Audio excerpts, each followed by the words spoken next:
Do you know you have a promise over your life? Do you know you have a promise over you by God? And God does not break his promises.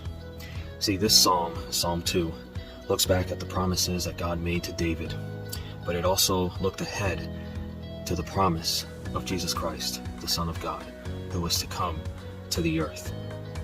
In this psalm, it says, "Why do the nations conspire and the peoples plot in vain? The kings of the earth rise up and the rulers band together against the Lord and against his anointed, saying, let us break their chains and throw off their shackles.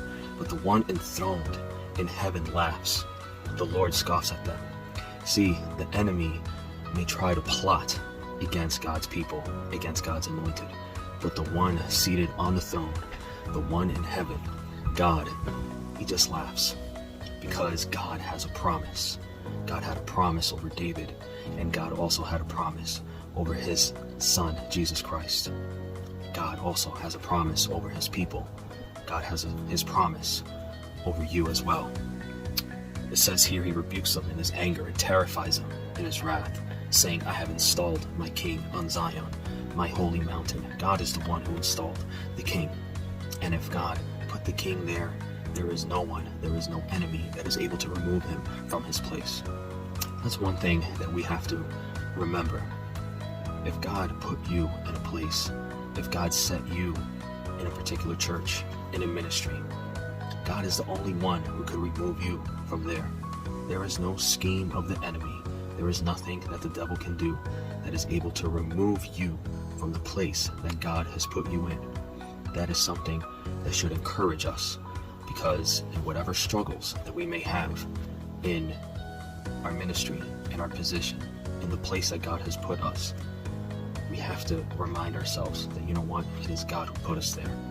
It is God who is the one that has placed us there, and therefore will keep us there, will equip us, will help us, will encourage us, will empower us to be able to continue on with the mission and the calling that God has over us. Why? Because God has a promise over us.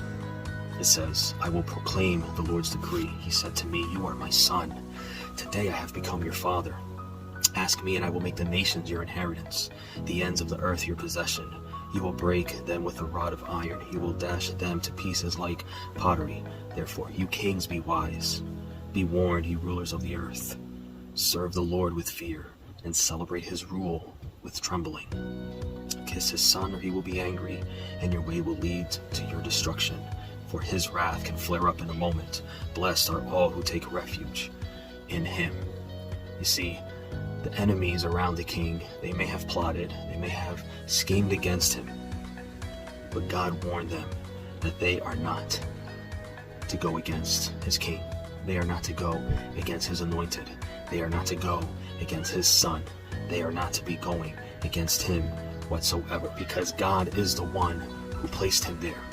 God is the one who put him there, and therefore there is nothing in which the enemies are able to do, but they are able to just watch as God does his thing, and they are to be trembling in fear. Therefore be encouraged. For whatever place that God has you in, God has a promise over you, and only God can remove you from there if it is his will. There is no one that can do anything about that. Therefore stay encouraged and stay in place. God bless you.